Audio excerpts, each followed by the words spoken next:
বলছেন ওমা খালাকতুল জিন্না ওয়াল ইনসা ইল্লা লিওয়াহিদুন, পৃথিবীর মানুষ শুনে রাখো, তোমাকে আল্লাহ পৃথিবীতে কেন পাঠিয়েছে? ইল্লা লিওয়াহিদুন, তাওহীদকে প্রতিষ্ঠার জন্য, আল্লাহর একত্ববাদের প্রতিষ্ঠার জন্য, কোরআনের আইনকে বাস্তবায়ন করার জন্য তোমাকে পৃথিবীতে পাঠানো হয়েছে। সেই কোরআনই তুমি পড়তে পারো না, তোমার মতো হতভাগা মুসলিম যুবককে ডাস্টবিনে ফেলতে হবে, তোমার কোনো মূল্যই নাই। শত শত সার্টিফিকেট তোমার থাকতে কোনো যাই আসে না তোমার। তুমি চিন্তা নিও না, আল্লাহ তোমাকে এমনিতে পৃথিবীতে পাঠায়নি। আপনার কি চিন্তা হয়, কি মেন্টালিটি তৈরি হয়? সালাত পড়ার জন্য পৃথিবীতে আল্লাহ মানুষকে পাঠাইছে, তসবিহ দানা টিপার জন্য পৃথিবীতে মানুষকে পাঠানো হয়েছে, মসজিদের মধ্যে বসে বসে ঠুকঠুক করে ইবাদত করবেন এজন্য পৃথিবীতে মানুষকে পাঠিয়েছে? এজন্য পৃথিবীতে পাঠায়নি আপনাকে। প্রত্যেকটা নবী রাসূলকে আল্লাহ পৃথিবীতে কেন পাঠিয়েছেন? কোরআনের একাধিক আয়াত বলছেন হুয়াল্লাযী আরসালা রাসূলাহু বিল হুদা ওয়া দীনিল হক লিইয়ুযহিরাহু আলা দ্বীনি কুল্লি। প্রত্যেকটা ধর্মের উপরে ইসলাম যে সর্বশ্রেষ্ঠ, এটা প্রমাণ করার জন্য নবী এবং রাসূলকে পৃথিবীতে পাঠানো হয়েছে। এটা প্রমাণ করার জন্য নবী রাসূলকে পৃথিবীতে পাঠানো হয়েছে। আপনি কি চিন্তা করেন? আপনার এই সালাত পড়ার জন্য অনেক আগে থেকেই আল্লাহর ফেরেশতারা বাধা প্রদান করেছিল না? যখন পৃথিবীতে আল্লাহ মানুষ জাতিকে সৃষ্টি করার ইচ্ছা পোষণ করলেন, যখন আল্লাহ পাক রব্বুল আলামিন চিন্তা করলেন, যখন পৃথিবীতে আল্লাহ এবং আদম ছাড়া কেউ, আল্লাহ এবং ফেরেশতারা ছাড়া কেউ ছিল না, তখন আল্লাহ চিন্তা করলেন পৃথিবীতে জমিনে মানুষ বা খলিফা নিযুক্ত করতে চাচ্ছিলাম। তখন আল্লাহ কি করলেন? সবাই জানেন আয়াত। আল্লাহ ফেরেশতাদেরকে ডাক দিয়ে বললেন ওয়াইজ ক্বালা রাব্বুকা লিল মালাইকা, ফেরেশতারা শোনো, ইন্নী জাইলুন ফিল আরদি খলিফা, আমি জমিনে খলিফা নিযুক্ত করতে চাচ্ছি। আল্লাহ এটা বলছেন, সবাই জানেন আপনার আয়াত। আল্লাহ এটা বললেন, বলার পরে এবার ফেরেশতারা কি বললো চিন্তা করেন তো। ফেরেশতারা কি বলেছিল তখন? ফেরেশতারা বলেছিল আল্লাহ কি কারণটা কি? আপনি কেন পৃথিবীতে মানুষ সৃষ্টি করবেন? কেন পৃথিবীতে খলিফা নিযুক্ত করবেন? কোনো কারণ নেই পৃথিবীতে খলিফা নিযুক্ত করার। ফেরেশতারা বলছে আল্লাহ আপনি কেন পৃথিবীতে মানুষ সৃষ্টি করবেন? মাই ইউফসিদু ফিহা ওয়া ইয়াসফিকু দিমা, এই মানুষগুলো পৃথিবীতে গিয়ে ফাসাদ তৈরি করবে, এই মানুষগুলো পৃথিবীতে গিয়ে মারামারি করবে, এই মানুষগুলো পৃথিবীতে গিয়ে শুধুমাত্র অর্থের জন্য ভাই ভাইকে চিনবে না, এই মানুষগুলো পৃথিবীতে গিয়ে অর্থের জন্য মা তার সন্তানকে চিনবে না, এই মানুষগুলো পৃথিবীতে গিয়ে অর্থের জন্য বাপ তার ছেলেকে চিনবে না। কেন মানুষ সৃষ্টি করবেন? এটা ফেরেশতারা আল্লাহকে বলছে আল্লাহ মানুষ সৃষ্টি করার কোনো দরকার নেই। ওয়াসফিকুদ দিমা, এরা মারামারি তো তৈরি করবে, রক্তপাত ঘটাবে, কোনো প্রয়োজন নেই মানুষ সৃষ্টি করার। এবার ফেরেশতারা বলছে আল্লাহ আপনি মানুষকে সৃষ্টি করিয়েন না, এই মানুষগুলা পৃথিবী থেকে মারামারি করবে, এই মানুষগুলা পৃথিবী থেকে রক্তপাত ঘটাবে।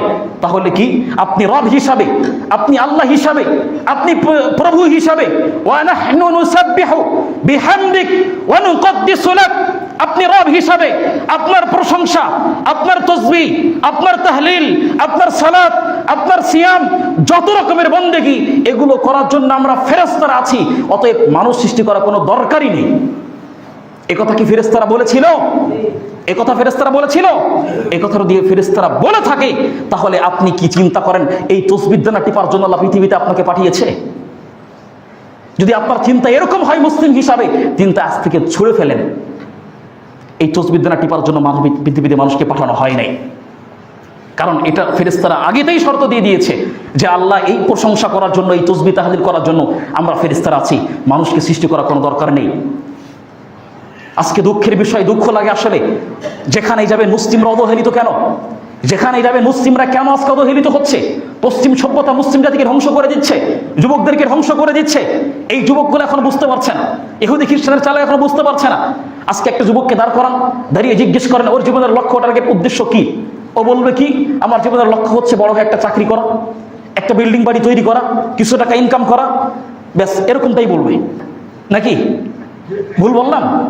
এরকমই বলবে। আল্লাহে অধিকাংশ যুবক এই কথা বলবে, অধিকাংশ যুবক বলবে আমার জীবনের লক্ষ্য হচ্ছে কি? বড় হয়ে চাকরি করা, ভালো টাকা ইনকাম করা, একটা বিল্ডিং বাড়ির মালিক হওয়া, একটা গাড়ি তৈরি করা, গাড়ির মালিক হওয়া, এরকমটাই বলবে। ইল্লা মাশাআল্লাহ খুবই কম যারা বলবে আমার জীবনের লক্ষ্য হচ্ছে ইসলামকে প্রতিষ্ঠা করা, আমার জীবনের লক্ষ্য হচ্ছে জান্নাত কামানো, আমার জীবনের লক্ষ্য হচ্ছে আল্লাহকে সন্তুষ্ট করা। এরকম খুব কম মানুষই বলবে, খুব কম যুবক বলবে কথাগুলা।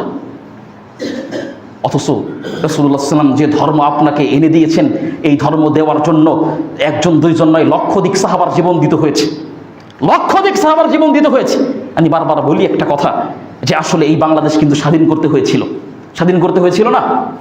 যারাই বলেন আপনারা সেলিম জেলিম বরকত যারা স্বাধীন করেছিল, আবার এখন বললে এটাও ধরে নিব যারা স্বাধীন করেছে, স্বাধীন তো করতে হয়েছিল। তো যারা স্বাধীন করেছিল বছরে কোনো একটা দিন তাদেরকে স্মরণ করা হয়, হয় না? তাদেরকে স্মরণ করা হয় যে এরা স্বাধীন করেছিল, প্রত্যেকটা ব্যক্তির মুখে মুখে এই নামগুলা ফুটে ওঠে। অথচ ইসলামটাও স্বাধীন করতে হয়েছিল। ইসলাম আকাশ থেকে পড়ে নাই, এটা আপনি চিন্তা করিয়েন না যে ধর্ম আপনি লালন করেন এটাকে আকাশ থেকে আল্লাহ ফেলিয়ে দিয়ে নাই। এটা স্বাধীন করতে হয়েছিল। আর ইসলাম স্বাধীনের জন্য 2-4 জন ব্যক্তি নয়, লক্ষাধিক সাহাবার জীবন দিতে হয়েছিল। দুঃখের বিষয় হচ্ছে এই সমস্ত সাহাবের নাম পর্যন্ত জানেন আজকে মুসলিম জাতি, নামই জানে না। যুবককে দাঁড় করান, জিজ্ঞেস করেন 10 জন শহীদ ব্যক্তির নাম বলতে পারবে না, 10 জন নবীর নাম বলতে পারবে না। অথচ বর্তমান বলিউডের নায়ক নায়িকার নাম একসাথে বলে দিবে, একস, কোনো বিধা দ্বন্দ্ব ছাড়াই বলে দিবে নাকি ভাই? এই হচ্ছে আমাদের মুসলিম যুবকদের অবস্থা। যদি এরকম যুবক অবস্থা থাকে তাহলে আল্লাহ আলাম ভবিষ্যতে কি হবে আল্লাহই ভালো জানে। একটা জিনিস মনে রাখবেন সবসময়, যে ইসলাম ঠিকই বিজয় হয়ে যাবে, ইসলাম ঠিকই বিজয় হয়ে যাবে, তবে আপনাকে নিয়ে বা ছাড়া, আপনাকে নিয়ে বা ছাড়া। এবার আপনি চিন্তা করেন আপনি কি ইসলামের সাথে থাকবেন কি না। এটা আপনার মেন্টালিটি তৈরি হতে হবে, এটা আপনার বৈশিষ্ট্য হতে হবে যে ইসলাম তো বিজয় হয়ে যাবে, তো আমাকে নিয়েও হবে নাকি আমাকে ছাড়া হবে, আমি কি ইসলামের ভিতরে থাকতে পারবো কিনা। যদি আমি আপনি ইসলাম থেকে বের হয়ে যাই, আল্লাহর দিন আল্লাহ বিজয় করে নেবে, তাহলে আমার আবার আপনার অবস্থা কি হবে, আমার আপনার অবস্থা কি হবে।